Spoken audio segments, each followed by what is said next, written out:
Now that we've covered the main image strategies, let's go over some key lessons that we've learned from conducting over 100 PickFu polls over various main images. Okay, so the first takeaway is to reduce mental work for your buyer. If you want your main image to convert, you have to make sure that you take away or reduce any mental work for your buyer.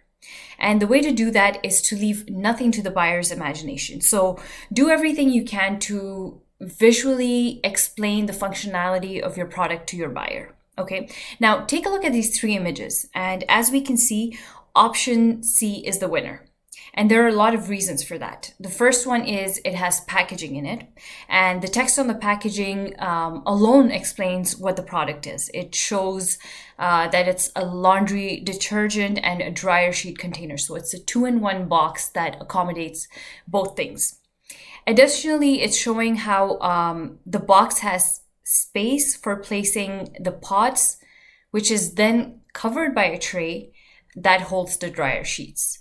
So option C is making it very easy for the viewer to visually imagine, okay, your dryer sheets are going to go on this tray, and right below that, you're going to store your laundry detergent pods. Now, option B has also shown a bit of that, but it's not quite showing where that tray goes. So see how we easily explain to them with one simple change in the image where that tray is going to go. So now our buyer has to do absolutely zero mental work. Now, obviously, you want to put yourself in the shoes of the buyer. So if I was a buyer and I were to look at this image, I would be like, okay, it's a 2-in-1 box, which it says on the packaging. It holds detergent pods and dryer sheets. I'd also be able to tell right off the bat how the organization of these two items look like inside this box. So all the relevant information that I need for this product has been presented to me in a single image. And that is what you want to achieve with practically every main image of yours. Okay, and now here we have another example of the same lesson, which is to reduce mental work for your buyer. Now, as we can see, option C has won the poll. Let's look at option B and C. It's quite similar. Both are showing, two different angles of the product. Both are showing packaging. But C won, and that is because the viewers loved that it shows the product from every possible angle. It's shown a really, zoomed in image of the product, so it shows how comfortable it is. B does not quite do that job, showing that comfortability of it. They can look at the main image on the search results page and get all the information they need right off the bat. So it's showing comfortability, it's showing multiple angles. It's also showing the box, which, gives a little bit of the information about what the product is, which is a saucer chair. Okay. And this again is one other example to demonstrate that same point. Here we have some dog haircut scissors, I'm assuming, and I'm not surprised that option C won this poll. It shows that nice pouch that comes with it. It has a clear image of the main product in it, as well as a dog with a nice haircut. So B and C again are quite similar, but adding that dog really helped the buyer understand the product, because these scissors could pass off as regular haircut scissors. But now we can tell that they are specialty scissors for dogs just by including that dog in there, which has a really nice haircut. So let's take a look at another poll which demonstrates that same point again. Look at these three images. Now, isn't it surprising that option A has 0 votes, even though it's so close in design to option C? Incompleteness is what resulted in this image. It's incomplete in the sense that it's not helping the buyer visualize the product in every way. The product is shown in action, but no one can see its design, and the design is really the differentiating factor here. So there's a lot of these, like these yoga kind of wheels available, and they all have different designs, and that's how different brands are differentiating themselves. But if I were a buyer and I came across this image A on the search results page, I'd have to go onto their listing to see what the design of the product looked like. So it's an incomplete image. It's not reducing mental work for me. Now, as you can see here, both of these were very close competition in terms of votes. Like, they were pretty close. But there's one key takeaway from this. Again, B left no questions unanswered and nothing to the imagination of the buyer. I think both are showing that they're for, pet hair removal from furniture or whatever. Both are showing the opening. But B does a really good job at showing the depth of the container, which again, if I was looking at C, that question would be in my head, like, how much will it be able to store? I can't quite see how much it's, because it's a top-down angle, so it doesn't give me a good idea of, how much capacity this product has. So, these little changes can make a huge difference in answering your viewers' questions. So when you're making or creating, or when you're done designing your image, you want to take a look at it very critically to see, is it answering all of those questions? And you need to come up with a list of those pressing questions. And then once your image is complete, just go over it. Okay, did it answer all of those questions for me? Okay, now one more example of that same point. Option B helps people visualize the painting better. For example, the voters mentioned they now have a better idea of how it would look in their living room or in their a particular space in their home. They also were able to get a better idea of the sizing of the painting because of that reference couch that we put in there to help them imagine the scale. There's one more tip I have for you if you're creating an image like this is, every time you're using a decor product or something of the sort, you want to use furniture pieces that are a bit more common, so that if a buyer has a couch that is similar to that or exactly like that, they'll be able to visualize it more easily. So using those common kinds of furniture pieces, that will reduce the mental load on them and make their decision-making process a lot smoother and easier. Okay, next key takeaway is redundancies in designs. Let's talk about redundancies. Both images are using a common strategy, which is using a model to demonstrate the use of the product. So the hand in this case is not just a size reference, but also a prop for showing the product in use. So where's the redundancy in the design process? It's the child, model, and image B. This element is not adding any extra value to the image. We've already shown the product on the hand, so having a secondary image of a child in there is not really helping me make my process easier, my decision-making process easier, or making, answering any questions, to be fair. Right? In fact, it's taking up valuable real estate in the image. Image A is using this space very efficiently to show its unique selling points, which is the design of each individual sticker, as well as the number of stickers in a pack. By the way, in mentioning the number of stickers in a pack is very important for the buyer to calculate the value of the product. And I'll talk about that more shortly. So again, it's highlighting the different designs. It's used that space really nicely, whereas B is using up that space just to display a model. So now the brand has almost lost that opportunity to display their huge design selection, right? Now, going back to the previous point of calculating value, a big part of a buyer's decision-making process is the price point. So anything that comes in a pack, it's very important for buyers to know right off the bat from the main image how many items come in a pack, so that they can calculate what each item in that pack costs them. There will be, let's say this company will have a lot of competitors who may be offering 100 stickers in a pack. Maybe some are offering 10, maybe some are offering 50, right? So when you show them how many come in a pack, they can now divide the price by the number of items and see, okay, what is the value of each sticker? And that will play a really huge part in the decision-making process. And that might be one of the reasons why this particular brand has gone ahead and included so many stickers to give them that extra value. And maybe that's allowing them to raise their price a bit more.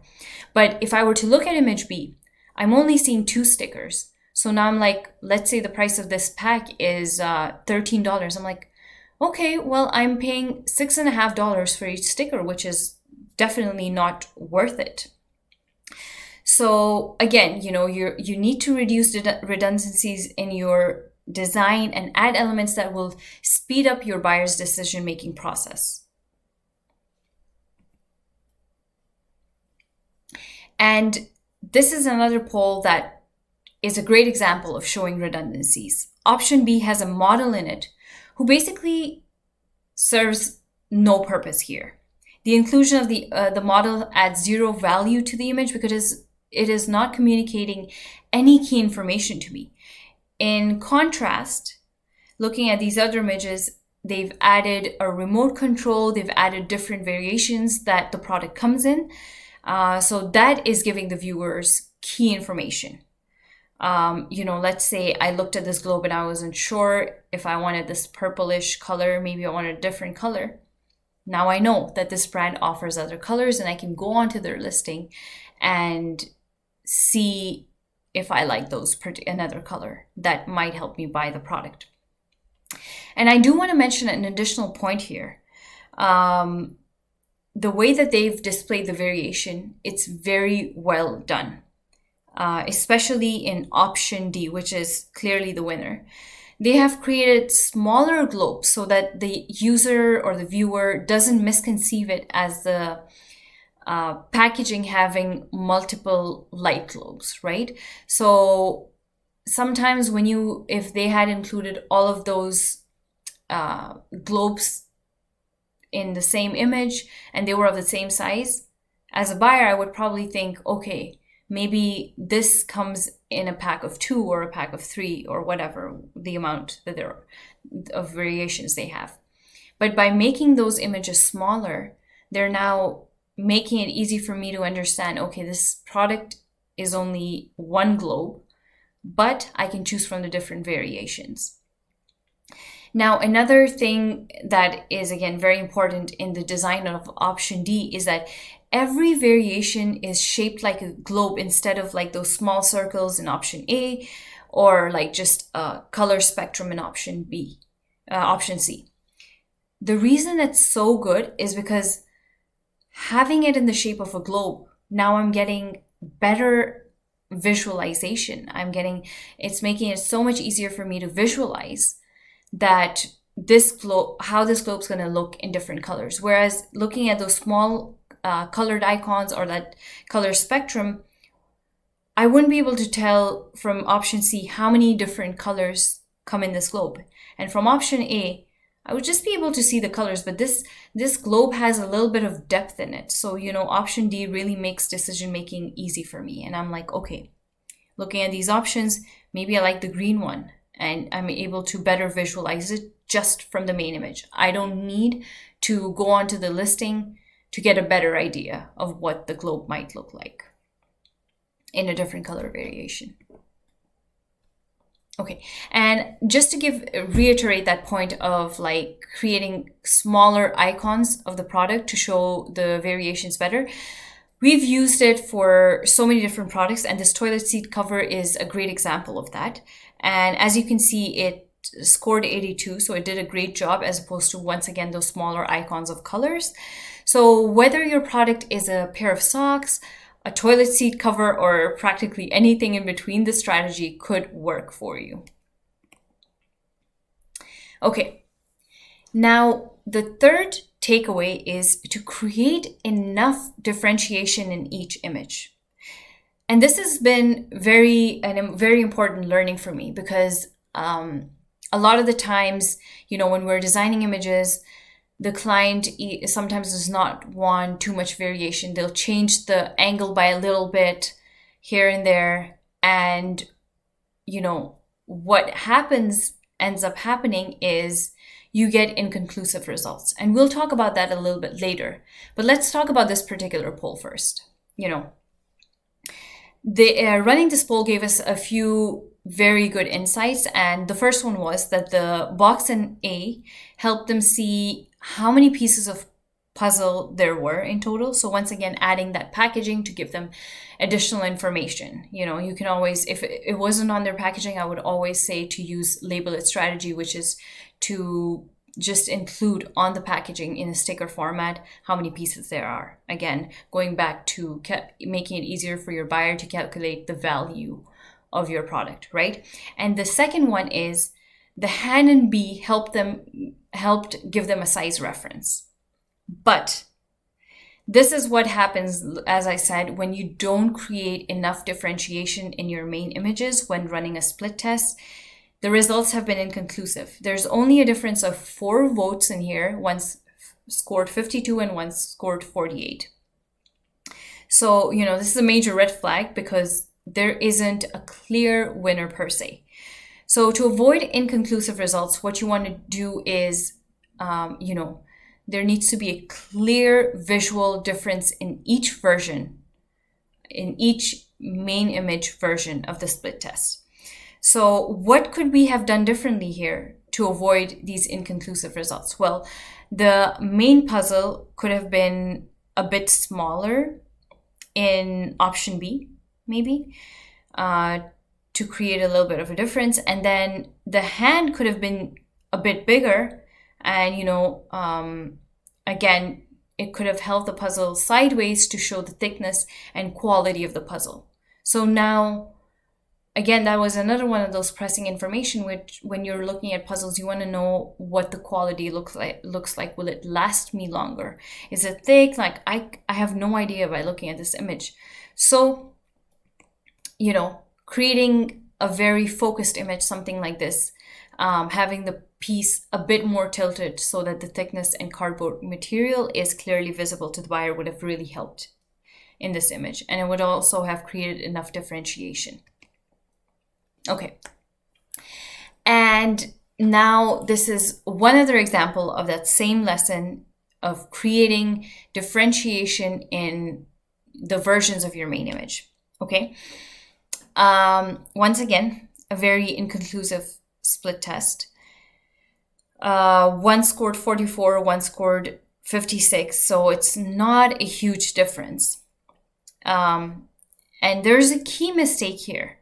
One, right off the bat, I can see in option A, they've shown 2 of these like protectors or whatever this product is, mats. So as a buyer looking at option A, first of all, I'm thinking, does this product come with 2 mats? Like, does the package include 2 mats?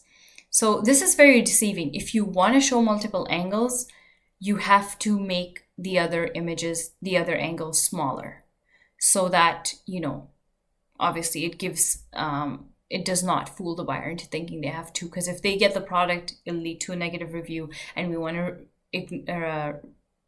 to avoid that mistake at all costs. So that was one thing. And the other thing is image A and B, once again, there's basically like no difference in the angles. It's the same image replicated. And once again, like I said, it would lead to inconclusive results. So in this case, what I would have done differently is maybe shown the bottom of it, shown another angle of it, maybe showing different size cats to see, it could probably accommodate a different sized cat. Or maybe if it's for dogs, I would have put in a dog in there as well. So, these kind of different things that you can do to create enough of a differentiation between the versions of your main image. Okay. And once again, this was a literal split, like 50-50 votes, inconclusive results. when I look at option A, obviously, it does help to have that hand in there to give us a bit of a size reference, but the two images are exactly the same. So, how could they have created enough distinction here? Maybe this product has like an anti-slip grip on the bottom. So you could have shown a smaller image of the bottom of this product, which could have given the viewers a bit more information. And again, they've used pretty much the same strategy, which is including props in both. And then they've used a hand model to use it as a size reference. So, every time, now that we know all of the strategies for main images, whenever you're running a split test, you want to use different strategies on each version, because those are some great strategies, but maybe one would not work in one product category and another strategy would work better in another product category. So you're essentially testing which strategy works best for me while displaying all that information, right? So with the help of different strategies, you want to give your viewers information. And that's why we want to run split tests to see, okay, which strategy would convert better for us? Which strategy will help us give our viewers the most amount of information and to make their decision-making process easier? This strategy, like let's say using props, you could have used props in one and the hand reference in the other. And so, then you would have seen, okay, which one gave me better results? With the help of props, help communicate that idea better, or using a hand model, or maybe multiple angles, showing a top-down shot of the tray to show the depth, would that have been better? So you're essentially testing the effectiveness of each strategy. And as I mentioned earlier, sometimes your results can be inconclusive. And how does one know for sure that their results are not conclusive? One, obviously, you can tell by if there's not a huge difference in the number of votes, it's pretty obvious that your results are inconclusive. But additionally, PickFu has this cool feature where if you look at the top right-hand corner of your split test results page, it showcases a badge saying not statistically significant. And that will always be displayed if your results are not conclusive. So what they really mean by this particular badge is that the results could be caused by a random variation in voting, and if the exact same split test were to run again, the results might not be the same. So just like that previous image, maybe if you run the split test again, maybe option A will score 52 and option B will score 48, right? So this is what they mean when they say that the results are inconclusive. And so basically there needs to be enough of a split between the votes so that in the different variations of the main images, so that if you were to run the split test again, the exact same split test again, the same option would win. There needs to be like absolutely no uncertainty that, oh wait, what if the other option wins? So those are the two things. One, the enough of a difference in the votes, and two, if you were to replicate the same split test again, you'd get the same winner. And that is the end of our lesson today. I hope this helped. Thank you for watching.